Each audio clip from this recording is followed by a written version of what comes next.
what for you have been some of the sort of biggest takeaways from that experience, both positive and negative?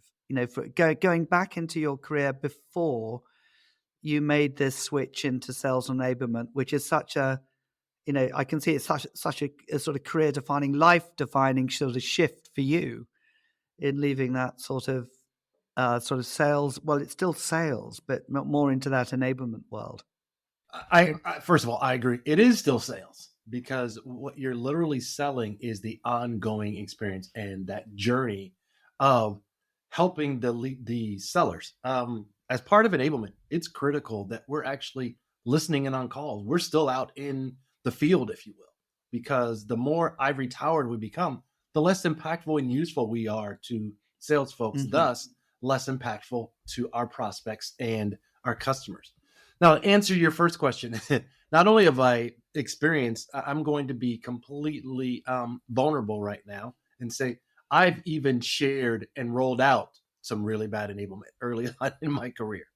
And I'll tell you what Okay. made it bad. And that was the fact that I was giving sales what I thought they needed versus simply staying in the mode of a salesperson and constantly staying in the discovery and qualification piece, right? It's not Interesting. enough to go out and have those conversations or those surveys or whatever they may be. You have to constantly, iteratively do these things because what's happening in the world changes every day quickly. So it's important that there's a constant touching of bases, not only with sales, but also with product marketing, product management, engineering, HR. Now, this is where enablement has an opportunity to kind of be that hub that spokes out to every part of the organization. So going from what was bad was giving them what we thought they needed, not going back and touching bases enough, talking to only the successful rock star folks. You've got to talk to folks that are struggling as well as the rock stars because you're going to get two different sets of lenses. It's also important that you talk from top down versus just bottom up. But there has to be a point because I guarantee you where the delta and the need is going to be between the two. What I mean is sales has the strategy that they're rolling out, right? Sailors are saying, yeah, but this is what happens out in the real world. Somewhere between there is that delta, and that's where enablement should fit. Now, what's working well in enablement? I think it's teaching people to have conversations instead of giving presentations. Get away from just throwing up a deck and stop trying to go with generic pieces to I can talk to Bank of America. I can talk to a small startup. I can talk to a founder. I can talk to Quaker Oats. I can talk to Royal Bank of Scotland. Each one of them has a different need. The other Hmm. piece is teaching sellers something I think that gets lost, Phil. And forever we are teaching our sellers to go and either find, enhance, or manufacture pain. It's not always about pain. I think it's about broadening your lenses on this. Sometimes it's about how do we help them to mitigate that pain, but other times it's how do we help them to increase efficiency and productivity. So it comes out of the questions and the type of questions. The third piece is, and here's a much needed question that gets left out oh so many times often. We always ask, we do our homework. We ask about what's going on with the company. What are the goals? What are the milestones? What are the deliverables? What are your pains? You know what gets left out, Phil? So, Mr. and Mrs. Customer, how can my company help you by only working with you on how we can help you move forward? The person, the individual, Hmm. right? Can we help you put your name up in lights? Can we help you get a promotion? Can we help you get out of the doghouse? Can we get you a bigger seat or a bigger voice at the table? By leaving out Yeah. that question and asking about the individual, we're only finding out 50% of what's actually useful. And we all talk about, oh, we need to have a champion. This person should be, we want them to be our champion. What's the best way to do it? Ask them personal questions now on how we can make them bigger, faster, and stronger.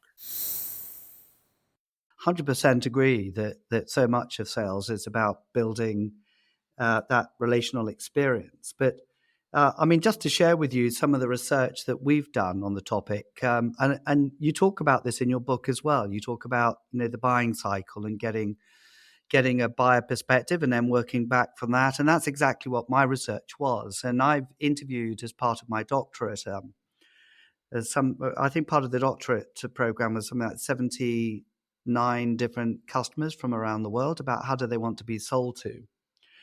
And I asked them to share what was good can you give me examples of salespeople who sold to you in a brilliant way and salespeople who have sold you in a bad way? And I've also asked them the question, what percentage of salespeople actually sell to you in a way that you really want to be, sold to? And I mean, the data probably won't surprise you, but less than 10% of customers that I interviewed actually said that salespeople sold to them in the way that they wanted. And when we started to unpeel the layers of the onion, that this conversation wasn't around systems and data. It's very much around personal approaches, and a lot of it's to do with the values that they saw salespeople have, and they're able to interpret behavior. That goes beyond. They look beyond the spoken word, and they look deep inside an individual who's selling to them, asking themselves questions like, "Can I trust you?" And where did that funny question come from? Why are you asking me about pain? Coming back to your point about pain, because I've been on that training course myself, you know?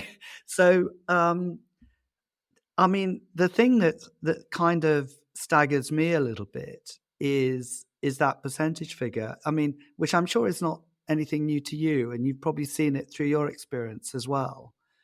Um, do you have any thoughts about that? Why do people have such a poor perception generally of salespeople?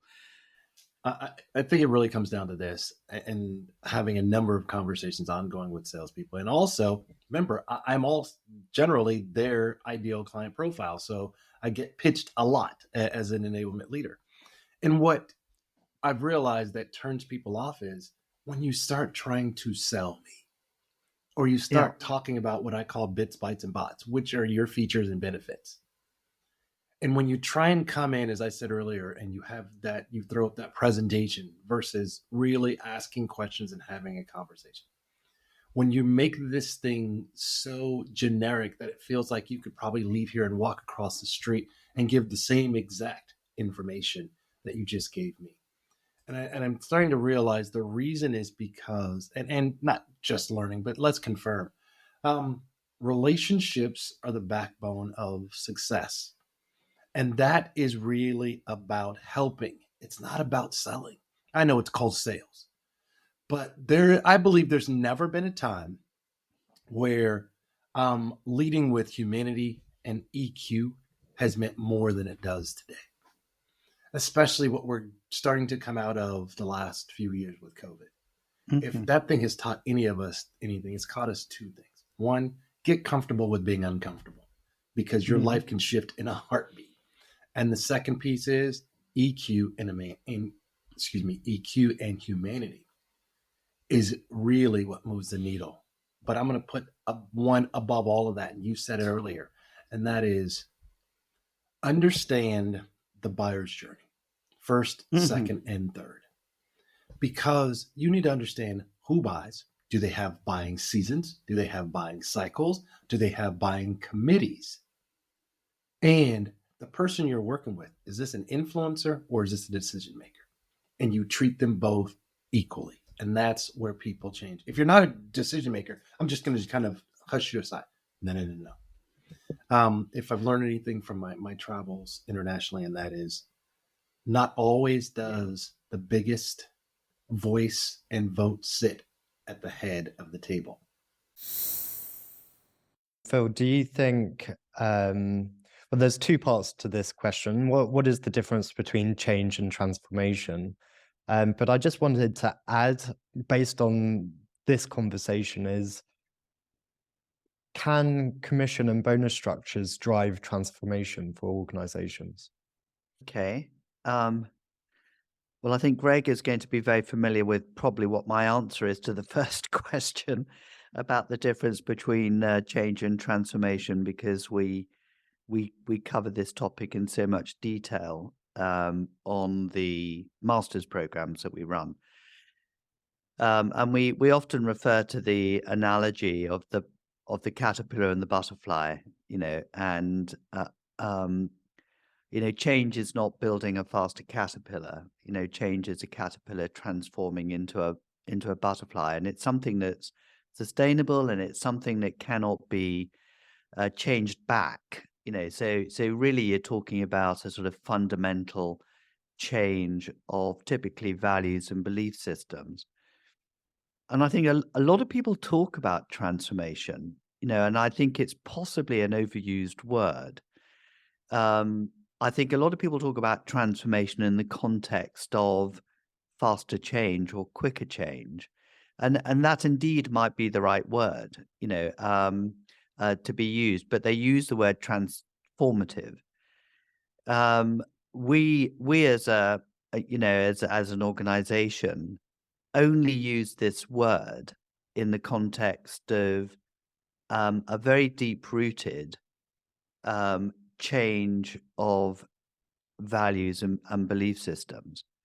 And in the context of strategy, let's say, it's actually sort of taking a market opportunity that an organization has or a need to do a fundamental shift and recognizing that the only way that that organization is going to shift is if there is a fundamental change of mindset required.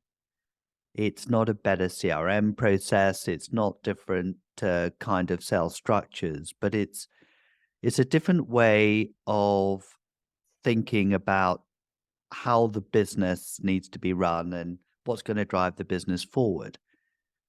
And it's not every organization that needs to make that kind of change. So even though they may use the term transformative in the sense of high growth strategies, let's say, it's not necessarily transformation.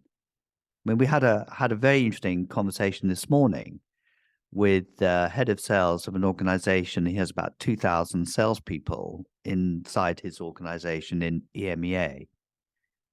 And he was talking about, and he shared with me his transformation initiatives, and they've called it sales transformation. And when I looked at the initiatives, there were things like CRM, sales ordering processes, pricing strategy. There were six different initiatives that were being sort of the pillars under which he was going to achieve this transformation. And my concern when I saw this was is it really transformation, or is it simply becoming more efficient at what you're currently doing by improving your use of technology and different processes? And it was only till we got into the conversation with him that he said, no, it's not just about these initiatives, but it's actually what we need is a fundamental change in the way people see and think, the way they want to do business. Part of it's connected with digital and digital transformation, which is a key part of their change process. But a lot of it's to do with the way in which they engage with customers in conversation and use those conversations to develop new business opportunities. Because he was saying that his 30% sales target simply can't be reached doing things as we currently done it. And none of these initiatives that we looked at earlier was addressing that fundamental mindset change. So, so I think that, the butterfly caterpillar analogy is a really good analogy for me. If you are looking at simply selling more and doing it faster, then you may be talking about being a faster caterpillar.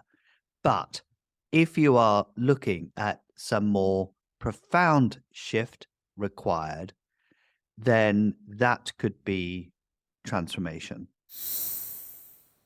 Okay, so I think this neatly kind of segues into the topic of transformation and kind of change. And we just thought we would set the scene on this topic of conversation about making sure we understand the terminology, correctly, because sometimes I think people use these two words interchangeably, perhaps not understanding what the difference is between them. Axel, I don't know if you want to share how you see the difference between change and transformation. This I would love to. I just delivered last week an interesting session on future way of leading to India. And when I asked them, what's the difference between change and transformation, most of them came with an intention. They saw transformation as a positive change with an intentionality, which was more positive than change, which surprised me. I mean, we spend lots of time in the master to investigate transformation. For me, the difference is a difference of nature, right?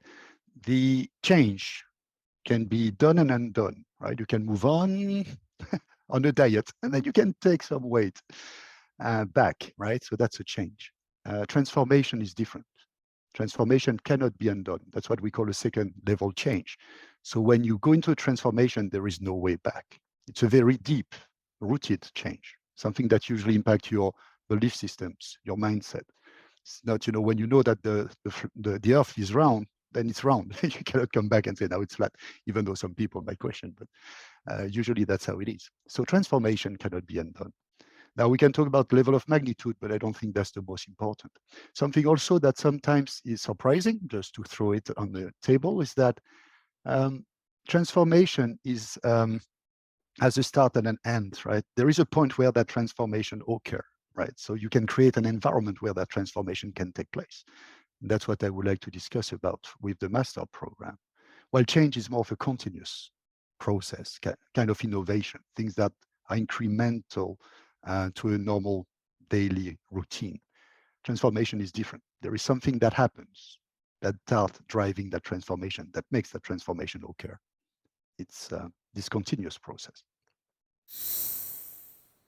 But if you look at the resistance or the barriers to sales transformation, from our experience, there's a couple of things that relate to the word fear. And one of the words that we also mentioned, at least I did, was ego. And that comes to mind when you think about leadership. As Will was saying, you can go top down or bottom up entrepreneurship. I very much like that word, and I work at a company where we value entrepreneurship or entrepreneurship very much.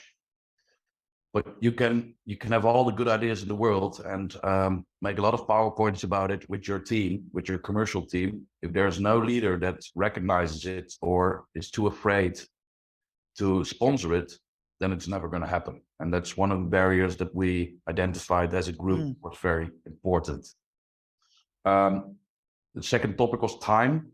I think post-COVID, every sales team, at least in the SAP world, has been very busy closing new deals, generating new demands, building new propositions, etc., which are not related to sales transformation, but just time consuming for everybody in every sales team. So there's no time to transform, which is a barrier because you need to create time to transform your team if you really want. And the third and last one we discussed very briefly was talent. One of the things you can do as a company to transform any team, but also a sales team, is hire fresh, new talent from outside the box. So, for instance, if I hire an account manager, I prefer not to hire a senior principal SAP account manager, which has been running key accounts for 20 years. I rather have an innovative young person who comes from a company that has never worked with SAP before. And the barrier is that they're hard to find, they're hard to pay, and they are hard to sell to because you really have to convince them to work for you as a company. You have to think outside of the box with compensation, with work environment, with culture. So the war on talent is another barrier that it's creating slower transformation in sales teams. Okay, yeah. So in our group, we talked a lot about we used the word survival, and the idea that we need to transform to survive. So if we continue to try to do things the way we did 15 years ago from a sales perspective, then ultimately we'll disengage with our buyers and the way that they want to buy and the sales process that they need us to go through. When I think about our business, that has changed dramatically. The way we engage with a client has changed dramatically. And it is about survival ultimately, because if our competitors are transforming and we're not, then we will be left behind. So we talked about the idea that transformation is important to attracting young talent and being able to bring younger people into the business to enable that transformation, to help us to drive it, but also to showcase to that younger talent that we are a business that is already in that process, that's moving forward with transformation, bringing in the areas that have become more important, areas like sustainability, and being able to show our green credentials, because that's more and more important to the younger talent pot. We had a conversation in our group around the idea that not every single member of the team is going to buy into the transformation. So some will, some won't. It's a desire piece. If the desire is there to transform, then great. But ultimately, it is possible to use the experienced team, so the team that have perhaps done things the old way, but done it successfully and continue to do it successfully, but also for them to work in tandem and to assist the development of those that do want to go on the journey, that want to transform. So certainly in our business, we can almost divide that in two. We've got a great established team of account managers that work with, that work through a certain process.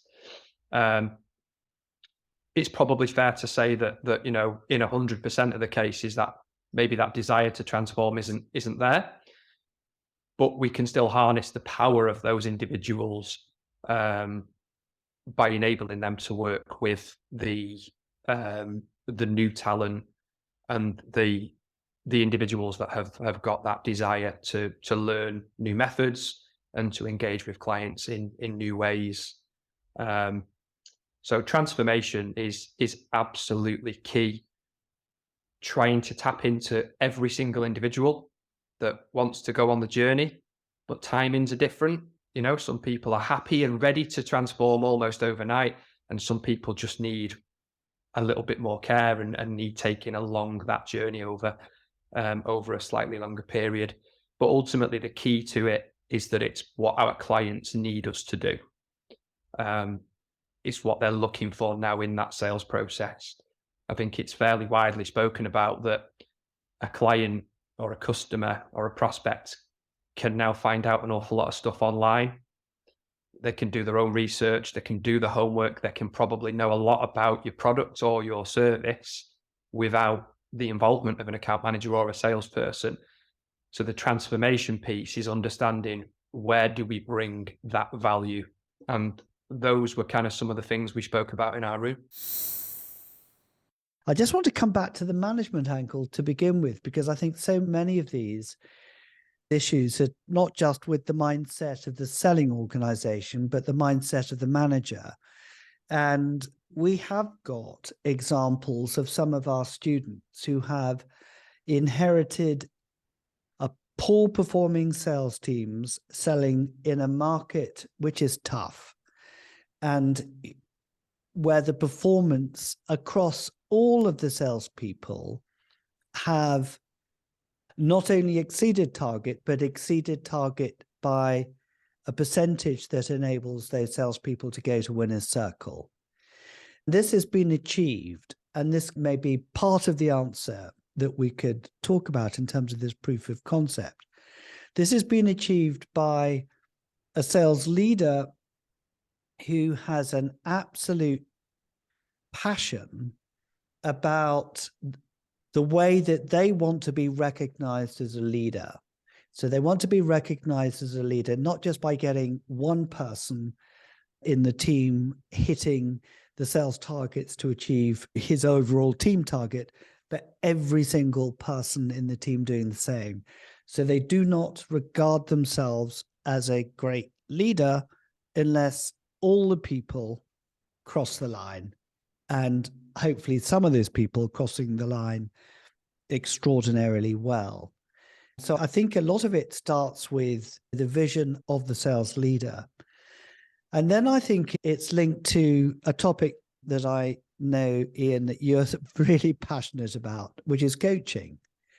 And it's actually looking at how it's having a frame of mind and a mindset driven around recognizing people's potential and then having a powerful coaching concept, methodology in order to coach the individuals through all of the different activities needed to maximize sales performance. So this combination of a personal vision coupled with coaching support and ability are two incredibly important factors at a management level. And then I think you mentioned, Ian, the research that we've done around selling mindsets. We've seen some extraordinary improvements in performance by salespeople adopting the 4 winning mindsets as we've defined it. And over a period of time, depending on the sales cycle of the client, producing extraordinary performance, whether it's in a quarter or whether it's over a 2-year period. Yes, I mean, we would obviously recommend a culture in a sales organization that's built around the 4 differentiating mindsets of authenticity, client centricity, proactive creativity, and tactful audacity, coupled with a manager who has a vision to really want every single person in the team to perform well with exceptional coaching skills. I think that combination is an ideal combination to maximize performance and hopefully increase the stats in favor of 100% of salespeople meeting quota. So yes, we have got evidence. We have got published case studies to that effect. It's interesting. When things aren't going well, you said you tend to go down to the sort of, what's the root cause of, why is it that we're not actually hitting targets? And so in the absence of results, you can't look at results. You simply got to look at, well, what is the team doing? And yes, he did a lot of quite sort of forensic work in asking the sales team to track the activities that they were doing and to whom, and what level of the organization are these people selling to? What kind of discussions are going on with the people that they have been meeting? And what were the outcomes of those discussions? So his conversations were very much based on, what did you do? Who did you do it with? And what was the outcome? So there were just 3 simple things that he asked each of the salespeople day in, week out, in order to understand the correlation between activity and result. So he wasn't interested in results. Well, results weren't there. He was simply focused on what we refer to as leading indicators that would lead to results later. So this kind of analysis of activity was another, thanks for raising the question, Will, or the point, was another factor that he looked at because it linked very much with coaching. How do you know how to coach people when you don't have a deep understanding of what it is that they do? And we often find when we're talking to sales managers on the master's programs that we run is when they start to talk about the cadence of coaching, and it's very much linked to sort of quarterly pipeline, and they very much get all forecasts and perhaps pipeline. Forecast meaning what do they forecast in current quarter versus pipeline maybe more future looking. But it's quite clear that the majority of conversations that take place is around what we would call lagging indicators. And I think this is a big mistake and leads to the fact that people lose sight of what it is they need to do to generate results. They get fixated on the performance. But in a way, you can't blame the sales managers, about doing this, because they get pushed and shoveled around performance all the time by their senior execs. So they're given, if you like, the culture of the organization and the things that get discussed at those sort of QBR meetings that are so results orientated that there's no real emphasis looking at what it is that drives result. I don't know if I've rambled on a bit. So yeah, Ian, I think it's a combination of the selling mindsets. So we've got so much evidence to show that if salespeople adopt these selling mindsets, they will be in what we've called the winner's circle and much higher probabilities of closing opportunities. But I don't think we can underestimate either the importance of the role of the sales manager and the sales leadership to provide the right coaching support for them as well. I remember we had one of the stories that I really love is we had a group of managers going on the sales transformation masters program. And one of the managers, he was based in Colombia, and he was confronted with a big challenge. He worked for Sony Mobile. Of course, they had a huge amount of competition from the other handset suppliers, and the regulators in Colombia were trying to block the sale of smartphones because they felt that economically it wasn't good for the country. And they wanted to make the accessibility of smartphones more, the lower end handsets, so that more of the population could buy them. And this would have had a disastrous effect on the Sony market share.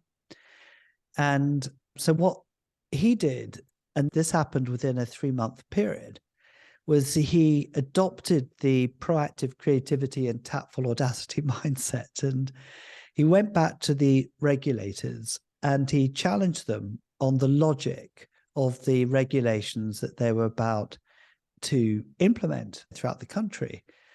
It took a lot of courage to be able to go to the regulators and say, hang on, I think you may have made a mistake here. Can I have some of your time to rethink this? And he'd done a lot of work on looking at the economic ROI, and such that the regulators agreed that they wouldn't block the sale of high-end smartphones. And as these conversations were going on with Sony and the regulators, Sony preempted the fact that they would not introduce this legislation and that the market would be open for the sale of these smartphone handsets. So they stocked up, they had the stock ready, they entered the Christmas period, which is the biggest opportunity for handset sales is over the Christmas period. And the other handset manufacturers had depleted their stock of handsets, so they didn't have any stock or much less stock. And within the space of 2 or 3 months, Sony increased their market share in Colombia from something like 8 to 17%. And this was done based on taking those mindsets that we know so much about of tactful audacity and proactive creativity and implementing it in a sales approach. But I love this story because of its innovation, inventiveness, courage, and of course, business impact was amazing. Yeah, and of course, it's been published in the Journal of Sales Transformation.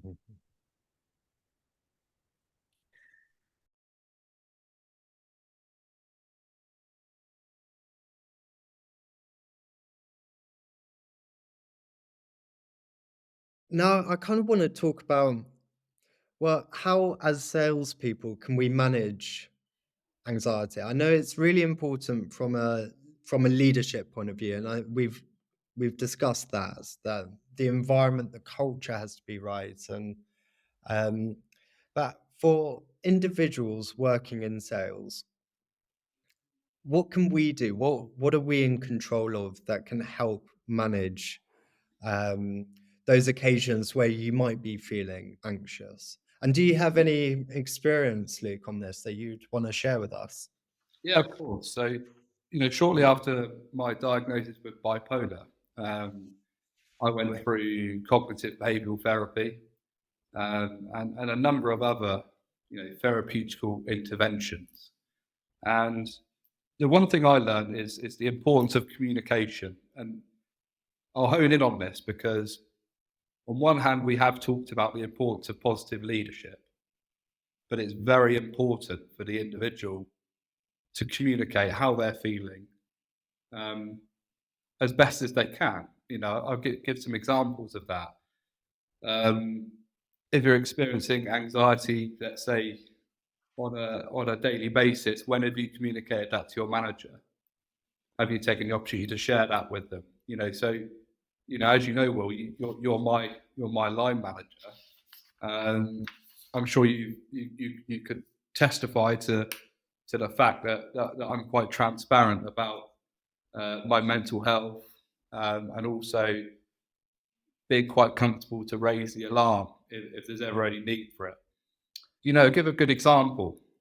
I was going through a tough time a couple of months ago, experiencing, well, I'd say moderate depression, and I was finding it quite hard to function at work, and I was a bit concerned about some face-to-face interactions that I had coming up. So I had some customer visits booked, and I wasn't sure how they were going to go. So I remember sort of calling you up saying, I'm struggling to even wake up in the morning. I've got a real lack of interest in work at the moment. What can we do about it? The result of that conversation was that you said, are you happy to visit that client on next Tuesday? And I said, well, yeah, it would do me good. It would do me good to get out of the house, get on the road in the car, go and see that customer. But you were able to, well, you basically told me not to do much work for 2 days, is what you did. And that for me was only possible by me talking about how I was feeling. Yeah. So, yeah, of course, I commend your management, by the way. That was a good, great. That was a great move. Thanks, mate. But, and the but isn't a but against you. The but is you or any manager would not have been able to make that intervention if your reportee, aka me, hadn't said how they were feeling. Yeah. You're not you're not a mind reader, right? So this is why I think there's a lot of onus on the individual being transparent about how they're feeling, because otherwise you don't give your line manager or your organization the opportunity to put things in place to help you. Sort of focusing on I guess is it mainly the written word that you are, or is it also the spoken narrative? I mean, I'm not sure now where your practice takes you, or whether there's a link between the two. Well, you bring up a really interesting question, which is like, in what form should we kind of capture this narrative so that we can tell it, so that it functions across all these ways that I talked about: sales, of course, marketing, product, and in sometimes it's just going to be someone talking, and sometimes we might be able to show slides or have to tell it in paragraphs on a website. And the traditional answer to this question is, let's write down some sort of like boilerplate thing that's internal in the company that no one outside ever sees. So it's some sort of internal thing. Often marketers call it like a messaging house or something, where there's like fragments of messages. Like, here's our top message, here's our supporting messages, here, blah, blah, blah. And the idea of this thing is everybody, whether they're going to talk or write or whatever, they're going to come back to this thing and pull messages from it. And I found that would break down in my career in two big ways. One, a lot of people didn't come back to it, especially outside of marketing, where it's often kept. And the second thing was that often, even if they did, it was hard for a lot of people to take these fragments of messages and weave them into whatever, talk or writing they were trying to do. So I thought really hard about this and experimented a lot. And I came to the asset that I came to that worked the best as the kind of unifying thing for the narrative was the sales deck. The sales deck, the sales pitch as the unifying thing. Like if we can write it down in this sort of simple way that works in a sales goal, that is the thing that everybody can use to talk to everybody. And this is a controversial position. I mean, most people think of the sales deck as an output of some more fundamental, I don't know, strategic thing. And I started to say, no, the sales deck is the fundamental strategic thing. You asked about the 5 pieces. Well, I mentioned them, and then you asked me to elaborate on them. Well, the first one really is this change in the world, this shift in the world that I talked about, that old game, new game setup. So I just asked the team, okay, I show them some examples, like some of the ones I talked about with you just earlier, and I say, hey, what is that for us? And there are some kind of guidelines or principles I've learned that sort of help us get to a good one. So for instance, it's usually good if the old game was not like on the face of it really dumb. Like, transaction, let's take the Zuora one, transactions, you weren't dumb to be doing transactions, right? That was the way that you won. That used to be the winning game. Sometimes people say things like, hey, the old game was you never had any data and you made bad decisions. And the new game is you're going to make great decisions. Nobody ever set out to play an old game called I don't have any data and I make bad decisions.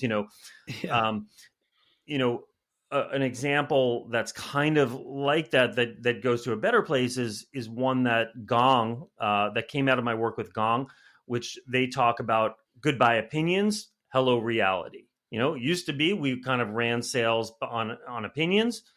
I think a lot of people will say, I used to do that. And then now, we're going to run it based on this reality view. The next piece is, okay, we've talked about this shift in the world. How does this creating life and death stakes for the buyer? So again, this draws on the movie, often the main character is kind of called to action and refuses. It's what Joseph Campbell, the great narrative theorist, called refusal of the call. So, when in Star Wars, when Obi-Wan shows up, sorry if the spoilers, anyone, Obi-Wan shows up and Luke, he asks Luke, hey, you want to go out into space and have adventures and all this, be a pilot. And Luke has been belly aching about this the whole time. What does Luke say? He actually says, I kind of got to get home. That sounds a little dangerous. So what makes Luke go, it's when the Empire, kills his aunt and uncle. And now it's kind of implied they're kind of coming for him or for his droids. And so the stakes are now life and death for him. So Zuora, when they talk about this shift from transactions to subscriptions, they're not only saying, hey, that's happening, they're saying, hey, look what's happening. All the new winning companies like Airbnb, and this was back in 2015 when this was a new story, but Airbnb and Box.com and Uber, these are all subscription or subscription-like companies. The person's not buying the thing; they're renting it in some way. Yeah. Look at all the the losers. They're all out of business. Anyone who was selling some, the Blockbusters, whatever. Anyway, so they're showing that there's this life and death thing, and there's many ways to do that. But anyway, we try to see if we can come up with one. The next piece is what I call the buyer mission statement. So we're presenting this new game to the buyer, saying, "Hey, the world has changed. In the movie, it's usually very clear, very quickly, like what the main character has to do to win. So in Star Wars, Yeah. within like the first 15 minutes, we know, okay, you got to destroy this Death Star thing, and that's going to be it. And same with Zora, they say, hey, you're basically going to have to deliver what we call the subscription experience, and they define this in different ways, and it's gonna. I don't want to get into it, but okay, that's the goal state. And so, what is this goal state? So I mentioned with 360 learning, we're having this shift from top-down learning to collaborative learning. The goal state, upskill from within. So can we come up with this phrase? And you can imagine this phrase often does work very well, like at the top of a website, or, we have to sum it all up. The last two pieces then are, okay, so what are the obstacles to getting to that goal state? So again, in the movies, he can't just go destroy the Death Star. There's lots of obstacles along the way. It's going to be the same thing. Obviously, if the buyer could just get to that end point easily, no need for you and your great product and its silver bullets. So, what are the big challenges? And of course, these are challenges that existing solutions are not going to handle. And then, of course, we're then going to come and talk about the capabilities we have. Now we can talk about the silver bullets because it's really clear now why they matter. Sure. And we can talk about what we do, and of course, along with that, proof, like success stories and things like that. Can you tell me what you mean by leading with heart? I mean, what does that mean? Because it could be just a fluffy thing. Yeah. What does leading by heart mean? Yeah. So for me, it means obviously many things, right? There's a lot of traits that a leader with heart needs to have, right? Which is Yeah. being authentic, being straightforward, knowing how to give feedback, and so on and so on. So there are a lot of characteristics of a leadership Okay. with heart, but for me, the most important part is caring about the person you have in front of you and seeing them as a person, not as Right. a numbers in your P&L. And I genuinely believe that if you look at the person as a human with skills, ability, things they do amazing, things they maybe don't do that good, then you can set up a team of people where everyone can shine where they are the best. If you look at the person as a job role, as someone who was hired to do a task, then maybe it's good. Maybe you look lucky and the person will excel. But if you understand that the person has, I don't know, fears, passions, dreams, things they excel, then you will be able to do a team that is the perfect combination of skills. So it's a great segue into my next question, which is about results. You wanted to link, the results with leading with heart. So tell me what, you've done all this research, over a long period of time. What results did you get? Yeah, no, absolutely. So the first is, I'm very proud to say this, is we became the most performing team within SAP Spain. So that's already huge. And the way it's measured, we were the biggest team, the most resources and investment was in that team. We were recognized as the best team in EMEA South, winning a lot of prizes. We created best practices around the globe, and many people in the team won prizes. So for me, that's a KPI, a measurable KPI already. So that was pretty incredible. I have to say that when I joined as the manager, the team was a very demotivated team. With a lot of bad feedback, and that team, we are supporting sales, so we are, in theory, we should be a nice marriage between Yeah. sales and pre-sales, because we have to work, we need each other, right? And if we work together, then we get results. It was not, it was like a horrible divorce we were going through. So very demotivated team. When a team is demotivated, why do you have to work? I don't like what I do. I'll just work the minimum so I get paid, because it's just a job, right? First thing. Second thing is competition is everywhere. So your eyes and your ears are super open for the competition. I had people who told me, competition is offering me 5,000 euros more, I'm going to leave. I was like, no, wait, give us a chance for five. If you're going to leave, at least make it for more money, right? And not like, this is how it was. And obviously, if you think as SAP, a company that needs to sell, we are right, we're selling software, we have selling KPIs. If you are divorced and going through fights with the salespeople because you don't understand them, you don't agree, you are just enemies, how are you going to go as a united front and sell something to a customer, right?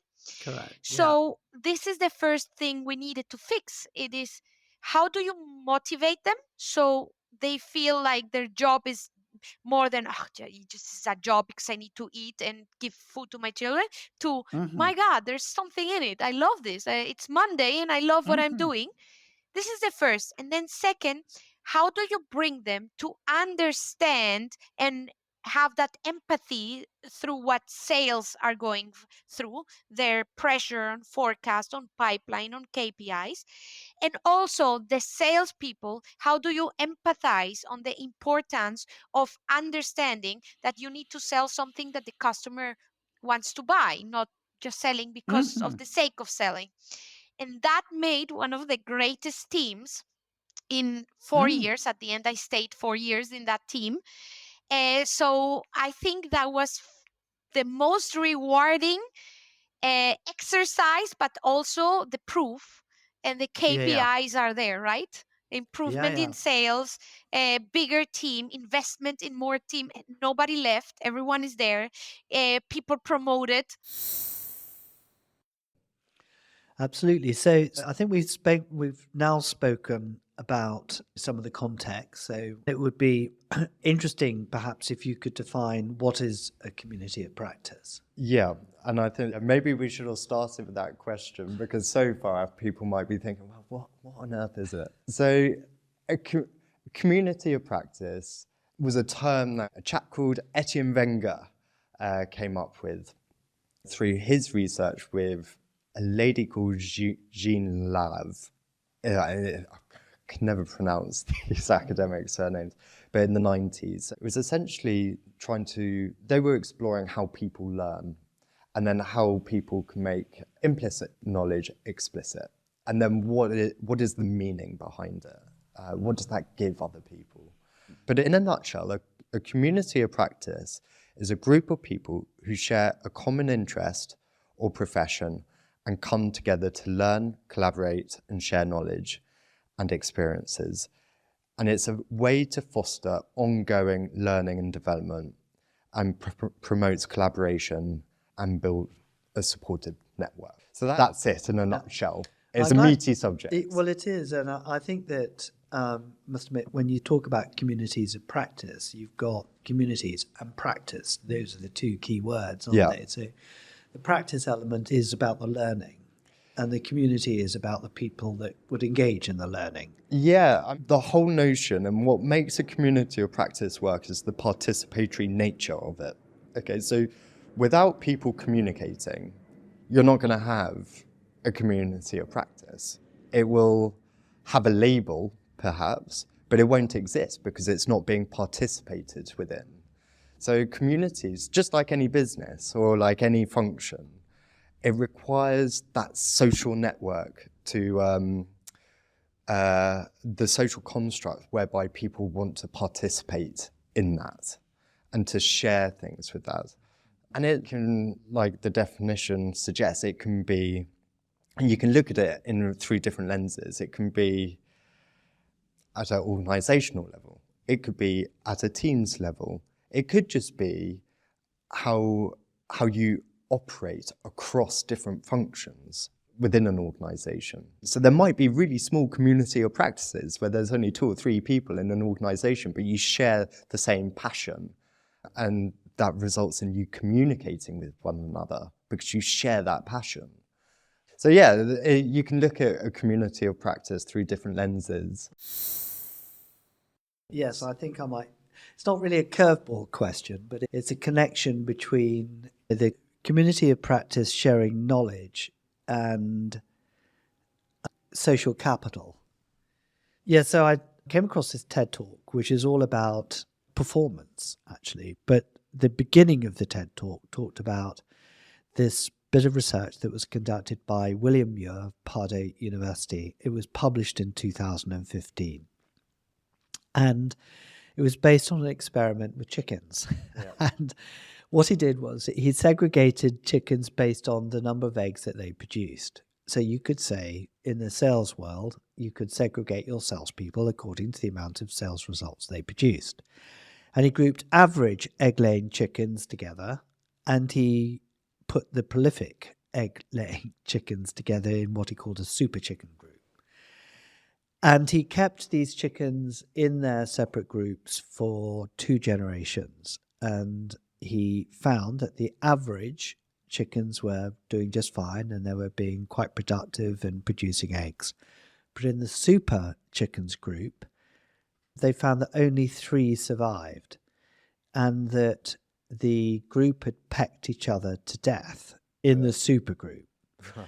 And the interesting conclusions from this was the connection between high performers and normal performers. And basically was saying that the social connectedness that you had in the average group of chickens ended up producing much better results than the super performers were doing. And so I'm thinking about this in the context of communities of practice, in the sense of relating.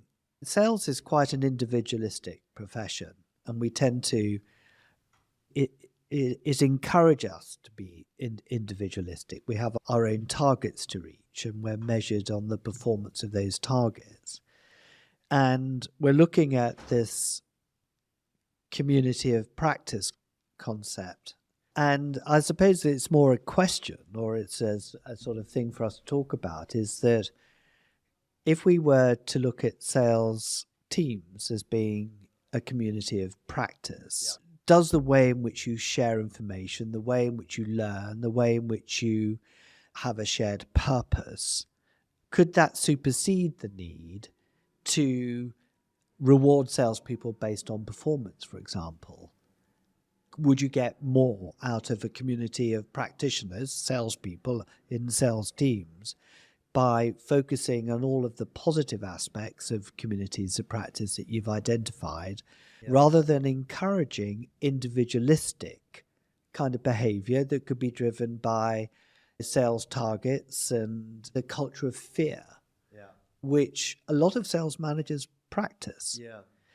So I'm just thinking that there could be some connections between these 2 trains of thought.